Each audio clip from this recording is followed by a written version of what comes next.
श्री राधा वल्लभ सरकार की जय।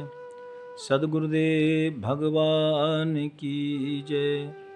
ना गुरुरधिकं तत्त्वं ना गुरुरधिकं तपः ना गुरुरधिकं ज्ञानं तस्मै श्री गुरवे नमः। प्यारे प्रभु प्रेमियों, आप सभी ने कल श्रवण किया पराम्बा जगदम्बा श्री राधा रानी जो अवतार लेकर आई हैं ब्रज में, तो कितनी तपस्या की है वृषभान जी ने। और जो पहले जन्म में अभी जब राधा रानी का अवतार हुआ उस समय तो माता कीर्ति, लेकिन उससे पहले वह कलावती थी। भक्तों, कितना उन्होंने तप किया। और उसके बाद श्री राधा रानी का व्रज में रावल एक गांव पड़ता है, एक जगह है, वहाँ मुखरा के गर्भ से यानी रावल में श्री राधा रानी ने प्राकट हुई थी। जन्म तो क्या कहें, भगवान तो प्राकट होते हैं भक्तों। और ये कलावती व्रज में मुखरा के गर्भ से इन्होंने जन्म लिया। और जो महाराज सुचंद थे ये वृषभान बने और इन्होंने मही मान के यहाँ जन्म लिया। भक्तों, कलावती यहाँ कीर्ति कहलाई और सुचंद महाराज वृषभान जी। तो इन्होंने पहले जन्म में तो तप किया ही था भक्तों, लेकिन उससे भी ब्रह्मा जी ने कहा था ना कि आपको राधा रानी की प्राप्ति नहीं होगी, क्योंकि उसके लिए तो ज्यादा तपस्या की जरूरत है ना बेटा। तो ज्यादा तपस्या करने के लिए इस जन्म में भी वृषभान जी ने, माता कीर्ति ने बहुत तपस्या की। और उस तपस्या के बाद में जगदम्बा श्री राधा रानी का प्राकट हुआ था भक्तों। लेकिन जब ब्रह्मा जी को मालूम हुआ कि प्रेम का जो तत्व है भगवती श्री राधा रानी, और ब्रह्मा जी ने कहा कि अब तो युगल सरकार दोनों ही ब्रज में आ रहे हैं, तो ब्रह्मा जी ने सोचा कि युगल सरकार जितों जा रहे हैं तो वहाँ तो अद्भुत लीला होंगी। तो उन लीलाओं का दर्शन करने के लिए भक्तों ब्रह्मा जी ने तपस्या की और ठाकुर से कहा था कि जब आप युगल सरकार के अवतार में ब्रज में आप आए हैं, तो मैं चाहता हूँ नाथ कि मुझे आपकी लीलाओं में आप सम्मिलित करें, यानी मुझे आपकी लीलाओं का दर्शन हो। ब्रह्मा जी ने तब किया और फिर भगवान से ये मांगा। तो भगवान जी कहते हैं कि आपको समस्त लीलाओं का दर्शन नहीं मिलेगा, हाँ, लेकिन आपने तब किया है तो आपको एक लीला में प्रवेश मिलेगा। और भक्तों, वो थी भगवान की भांडीर वन की लीला। ऐसा कुछ संतों का मत है कि भांडीर वन में भगवान का विवाह, राधा रानी का विवाह ब्रह्मा जी ने कराया था। तो इस लीला का दर्शन ब्रह्मा जी को मिला था। प्यारे भक्तों, बाद में तो एक जगह भागवत जी में भी वर्णन आता है कि जब सब बछड़े ग्वाल बालों को चुरा कर ले गए थे, तो वो तो जबरदस्ती का सौदा था, वो भगवान की इच्छा से लीलाओं का प्रवेश नहीं था। वो तो बुद्धि ब्रह्मा जी की चकरा गई थी ना, तो उन्होंने गाय बछड़ों सबको चुरा लिया था। उन्होंने सोचा कि ये भगवान नहीं हो सकते। ब्रह्मा जी की बुद्धि चकरा गई व्रज की लीलाओं को देखकर। अब यहाँ थोड़ा ध्यान रखना भक्तों, ब्रह्मादिक देवताओं की बुद्धि चकरा रही है।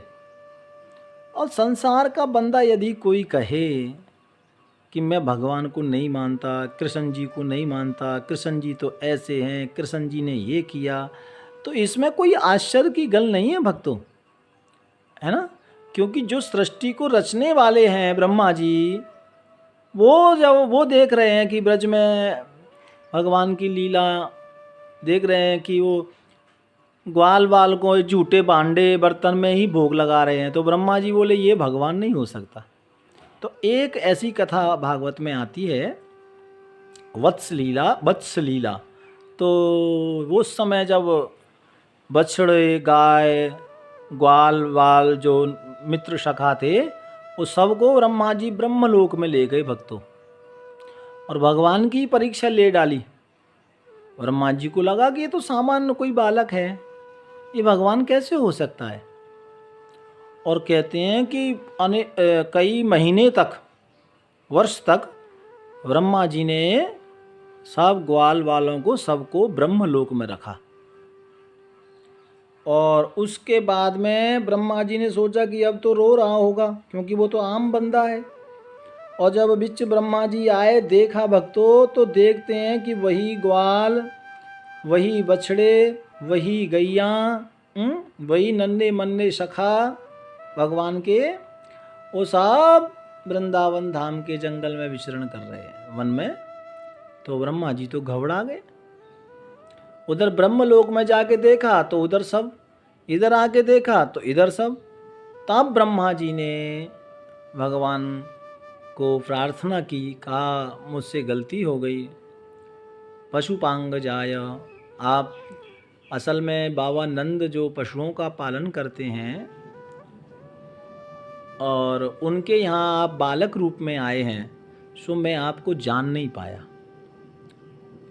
ठीक है भक्तों, तो इसका मतलब भैया भगवान की लीला, भगवान की कथा और भगवान की धाम लीला, भगवान के नाम पर प्लीज शंका ना करें, है ना। क्योंकि शंका करेंगे तो भैया फिर उसमें कुछ मिलेगा नहीं। शंका ना करके श्रद्धा करें, श्रद्धा रखें।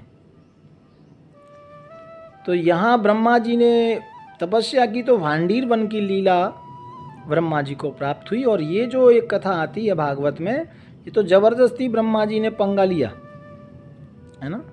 तो एक यहाँ भी थोड़ा वर्णन मिलता है, बाद में ब्रह्मा जी को ठाकुर ने दर्शन दिया था।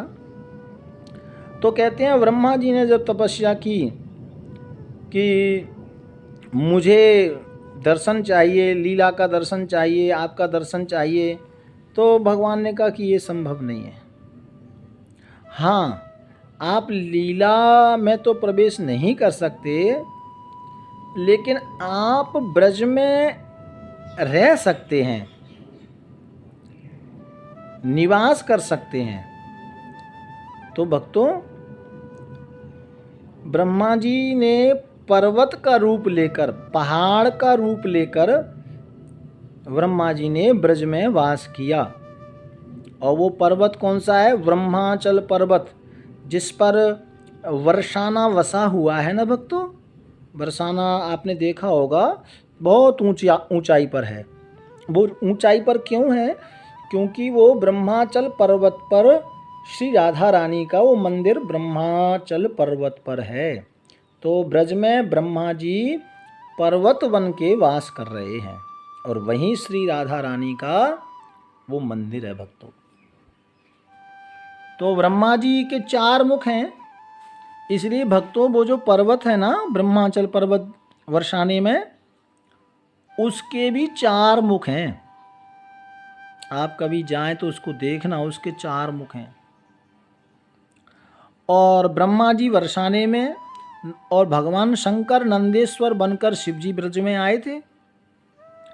और उसी के पास में एक नारायण पर्वत भी है, जो बिलासगढ़ में, थोड़ा बरसाने से पास में बिलासगढ़ है, उधर पड़ता है। कुछ लोग कहते हैं कि भगवान श्री कृष्ण तो भगवान नारायण का स्वरूप हैं या और किसी देवता का स्वरूप है, ऐसा नहीं। देखिए, ये नारायण पर्वत, शिव पर्वत, नंदेश्वर, ये नंदी गांव में आए थे, नंदगांव में, और ब्रह्मा जी वर्षाने में। और गिरिराज जी में कौन है? तो गिरिराज जी में तो स्वयं भगवान श्री कृष्ण ही हैं, जो गिरिराज बनकर आए थे, है ना। कई लोगों का ऐसा मानना है कि गिरिराज जी तो विष्णु भगवान का रूप है जो पर्वतराज में है, वो विष्णु पर्वत नहीं है, वो नारायण पर्वत नहीं है। नारायण पर्वत तो ये सांकरी खोर एक जगह पड़ती है भक्तों, वहाँ पड़ता है वर्षाने के पास में। तो गोवर्धन में कौन है? कहते गोवर्धन में तो स्वयं भगवान श्री कृष्ण ही हैं। जो गोवर्धन पर्वत है ना, वो भगवान श्री कृष्ण का ही स्वरूप है। हमारे ब्रज के ग्वाल बाल सखा मित्र भगवान से कहते थे कि आप ही खावे आप पुजावे। ब्रजवासी ऐसा कहते कि ये जो गिरिराज पर्वत है ना, ये भगवान का ही स्वरूप है। और भगवान को जब दर्शन दिए थे ना ब्रजवासियों को गिरिराज बाबा ने, तो एकदम भगवान कृष्ण की तरह ही लग रहे थे, तब ये बात कही थी। तो जो गिरिराज पर्वत है ना भक्तों, वो स्वयं श्री कृष्ण का ही स्वरूप है प्यारे भक्तों। और फिर आगे कथा आती है कि श्री राधा रानी का प्राकट्य कैसे हुआ, और श्री राधा रानी की व्रज रज पाने के लिए, चरण रज पाने के लिए ब्रह्मा जी पर्वत बन के वर्षाने में आए थे भक्त, और पर्वत बन के आज निवास कर रहे हैं, जिसे हम ब्रह्मांचल पर्वत के नाम से जानते हैं। ठीक है, आगे और मंदिर के बारे में, वर्षाने के बारे में हम श्रवण करेंगे, और उसके बाद श्री राधा रानी का प्राकट्य कैसे हुआ वो कथा भी श्रवण करेंगे। भाव प्यार से राधे राधे राधे राधे राधे।